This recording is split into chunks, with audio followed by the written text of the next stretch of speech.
joining us to give us the Cleveland perspective. You can listen to him on 92.3 The Fan in Cleveland. It's Daryl Ruiter. What's up, Daryl? How you guys doing? Thanks for joining us, man. I'm looking at your Twitter. It's at @WriterWrongFan. It did make me chuckle that you're doing the Bart Simpson thing where you're just repeating, I will not compare Baker Mayfield stats to the Browns offense. And you repeat it 4 times in the tweet. I'm sure, you're not the only one. I'm sure a lot of fans in Cleveland are doing the same thing. But look, sometimes guys just need a change of scenery. It wasn't working there for Baker. It wasn't working for either party. So he had to depart. And he's resurrected his career in Tampa Bay. But I'm sure there's still some scars there on the fan base for not having him there. Every week that he goes out and he throws for 3 or more touchdowns, the wound gets a nice healthy dose of salt poured in it. But you're absolutely right. It really, I think both sides in that instance a couple years ago needed a change of scenery. Baker Mayfield is at his best when he's the underdog. He wasn't the underdog with the Browns. He's the number 1 pick in the draft. You can't say he's an underdog there, right? Mm-hmm. And obviously, he had a season derailed by injury, and then he comes back and just things aren't working out. The whole relationship with Odell Beckham Jr. blew up, and the GM had to deal with that. And Odell goes on and wins the Super Bowl, and so Baker hadn't been playing all that great either. So. He took advantage of his opportunity. He got knocked down a couple of pegs, as I like to say, being traded to Carolina. We all know what a dumpster fire that franchise is. Ends up in Los Angeles for a cup of coffee before the ultimate underdog, and that's where he had to go to Tampa Bay and replace the greatest to ever do it in Tom Brady. So, I get why Browns fans lean on that, especially considering how underwhelming Deshaun Watson has been since getting here. But the reality is I just don't feel like the Baker Mayfield the Tampa Bay Buccaneers have right now is the same Baker Mayfield that would have been here with the Cleveland Browns had he. Probably not, yeah. All right, so give us an update on the Deshaun Watson contract. I know it was all 5 years, 230, all coming to him. And, I know he's got all the off-the-field stuff going on, and there was hope by Browns fans that they could get rid of him and not have to pay him, but I don't think that's going to happen. So give us an update on that contract. When is it up? And do you think the team would just suck it up, draft somebody to sit behind Watson until his contract's up? Well, I'll answer the second part first. Yes, right. I do think that if this season does not go well, and obviously at 1-3, and it's not going well with the offense near the bottom at just about every ranking that matters, then I could see them drafting and developing someone behind Watson for when that contract expires. They've got 2 more years after this one on that deal. As you mentioned, it is fully guaranteed. As far as the off-the-field stuff, my understanding is that there are no more protections should he receive any further league discipline. So if he does get suspended again because of previous off-the-field behavior, then the Browns potentially, and the key word is potentially because I don't know all the fine print that's in that contract, and my understanding is there's a lot of fine print in that contract. Potentially maybe they could get out of it early. But again, the only way that gets triggered is if he does indeed receive more discipline from the league office. And obviously the league office currently is investigating the latest allegation made against him.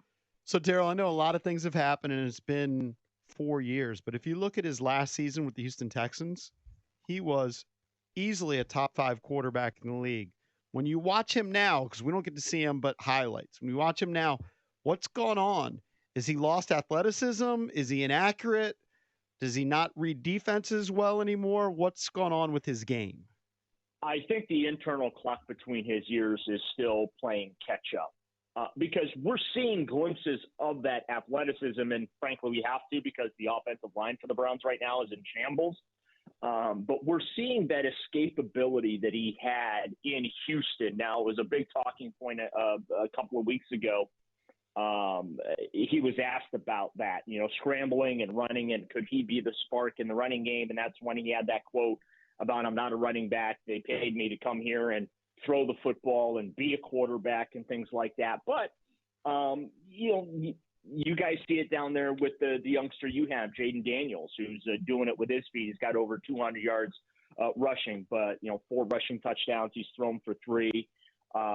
Completing 82% of his passes. I think Browns fans would cut off their right arm, maybe their left one too, maybe even give a leg if they could get a quarterback with a completion percentage above 65% at this point. Yeah. But yeah, I feel like that all this time off that he has had in these recent seasons has really messed up that timing clock in his head. And also, too, it just feels like there's just a complete disconnection between him and some of his receivers at times. Yeah. Obviously, Nick Chubb had that serious injury. I know he's throwing out those cryptic tweets, how long do I have to wait? He has been, you can correct me if I'm wrong, he has been released from the IR.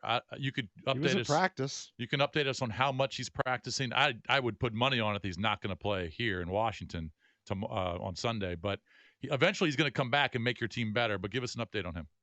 Yeah, so he will not play on Sunday. If he does, it'll be the greatest miracle ever.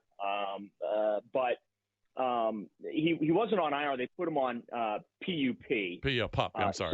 So they opened that window. They opened the window. He began practicing on Wednesday. They have 21 days to actually activate him. And otherwise, then he does have to miss the season. He looks good in the 15, 20 minutes. As you know, we don't get to see a lot in practices these days from teams. But, doing the drills and the individual periods that we do get to see, he looks great. I mean, just seeing number 24 on the field is great. But he looks as big as ever and as strong as ever and whatever. My only concern about him is he's had that left knee rebuilt now twice. And we're not talking like his AC, we're not talking a singular ligament tear that he's had to repair. I mean, he's had the ACL, the MCL, the meniscus, the capsule, like the whole knee in there has had to be rebuilt twice.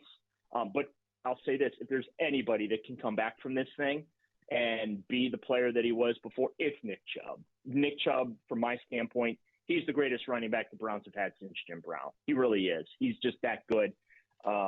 So he's a couple of weeks away, though. So you guys can breathe easy in Washington.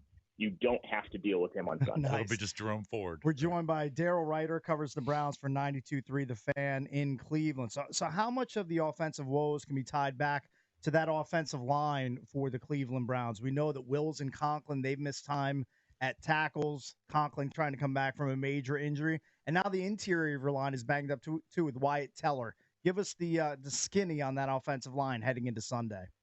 It's not great. I've seen chairs provide more resistance than some of these guys that have been out there filling in. Look, it's, Ethan Posick, their center's been banged up. He came back to practice yesterday, so hopefully he's able to go. Zach Zinter replaced Wyatt Teller. DeJuan Jones has really struggled on the right side of the line. I don't know why they just don't plan a tight end next to him on every single play.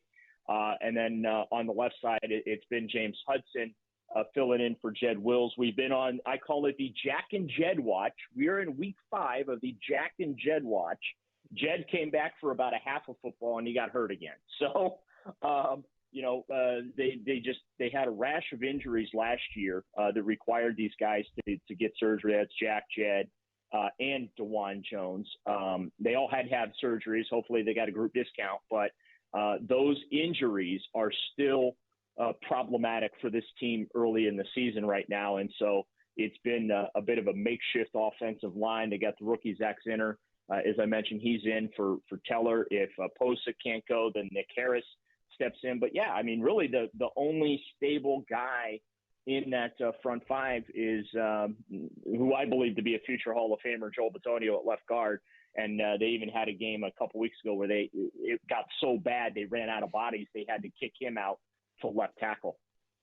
So let's talk about your defense. Let's talk about Myles Garrett a little bit. What we can expect. How does the defense match up against a surprising Commanders offense? You guys haven't really played a murderer's row, but they're playing. You guys aren't giving up a ton of points. And my producer tells me Myles Garrett's all banged up, and yet he still comes out there and produces. Yeah, he's on a little bit of a pitch count right now. He's dealing with multiple injuries. He's got an issue with his feet that goes back to his childhood, and so that's kind of been acting up on him. He is sitting between 1 and 2 practices out per week to get treatment and just get him ready to at least be available in some capacity on Sundays. A couple weeks ago, he was basically on the field for third downs only. The good news there, at least from a Browns perspective, maybe not so much from a Commander's perspective, the workload is increasing for Myles. He had 2 sacks last week. Again, he's, in my view, I think the most dominant pass rusher in the game because he is held literally on every single play, and he can't draw a flag to save his life. He gets what I like to call the LeBron James treatment. You can tackle him, and they're still not going to throw the flag. And believe me, teams have tackled him. There is film of this, and the Browns are a little frustrated by that, but obviously they can't speak publicly about it. They like how much money they make. They don't want to be making any donations to the Roger Goodell Retirement Fund. But, yeah, Garrett is a little banged up. The problem for the Browns defense right now, they were one of the best defenses, if not the best defense in the NFL during the regular season last year, but they're not so much this year. It's been a tremendous drop-off. It's been tackling. That's their biggest problem. Also, too, guys in the secondary can't catch footballs. They need to spend some time with wide receivers. They've dropped, I'd say, almost as many interceptions as Browns wide receivers have dropped Deshaun Watson passes. So tackling and creating turnovers, if they can turn those 2 things around Sunday at Washington, I think the Browns got a chance of upsetting the Commanders. But if they don't do those things, I think Jaden Daniels is going to continue doing what he's been doing, and that's just carving people up. Daryl, good news for the Browns. At least their schedule over the next month is soft and squishy. I'm kidding. Yeah, okay. It was soft and squishy to start this season too, and it's gone extremely well. Let me tell you. They're at the Commanders this weekend. Then they have to go back to the Eagles, coming off a bye next weekend, and then home dates against the Bengals and the Ravens, both in division. So the next month is challenging for the Browns, to say the least. Yeah, well, if the Browns come home from Washington 1-4, Andrew Berry can begin the fire sale. There's no coming back from that. When I look at the schedule, because you mentioned that stretch, that's not even the stretch I'm worried about. Mm-hmm. I'm worried about the stretch coming out of the bye, starting with the Saints, who, by the way, are I think a lot better than a lot of teams thought they would be. You got Pittsburgh in there twice. The Chiefs come to town. They got to deal with the Bengals. Miami, we'll see if Tua is available for that. And then, of course, they have to end their season with the Ravens. The moral of the story is the playoff hopes that Browns fans had for this particular football team this year and getting back. We are a month into the season, and after every game, we're checking where the Browns would be drafted. So good times are here again in Cleveland. We're familiar with that tune. We've played that tune many times. Yeah. Oh, we are so back in Cleveland. The publications are mocking quarterbacks to the Browns. The fans are blaming the negative media for the team not doing well on the field. I mean, we are just so back in Cleveland, Ohio when it comes to Browns football. The whole playoff thing, the Joe Flacco thing, the offense looking like a legit NFL offense with Joe Flacco. It was nice while it lasted. Jeez. Well, I think it's going to continue on Sunday. I think Washington gets the win. I don't know what you're picking, but give us a pick. Give us a prediction on the game. I do think that the Commanders are going to win. The only way the Commanders don't win is if Jaden Daniels finally starts to look like the rookie quarterback that he is. But, I've seen what this defense has done. Really, to me, the secret to him, they got to find a way to knock this kid off schedule. The problem is he gets the ball out quickly. He doesn't hang on to it like most rookies do. And he's willing to take the checkdowns and the dink and dunk that whatever the defense gives him. So if they can get Jaden out of his rhythm in that fashion, Brown's got a shot. And if there's one guy to do it or be able to do it, it is Myles Garrett. But You guys should be really happy down there in Washington. It looks like you guys finally have a franchise quarterback. Meanwhile, the Browns still waiting for the franchise quarterback to prove himself to be a franchise. Well, you only got 2 more years of that nonsense, and then maybe one of those guys will be drafted like in the next couple of years, and you can start looking forward to that. They drafted quarterbacks for 30 years here. Yeah, I know. Have Hey, we've been there. hope they're going to be able to draft a quarterback. You're probably right. We've been there. It's hard. All right, Daryl, appreciate the time. You bet. Thanks for having me, guys. Thanks, Daryl man. Ruiter covers the Browns for 92.3 The Fan in Cleveland.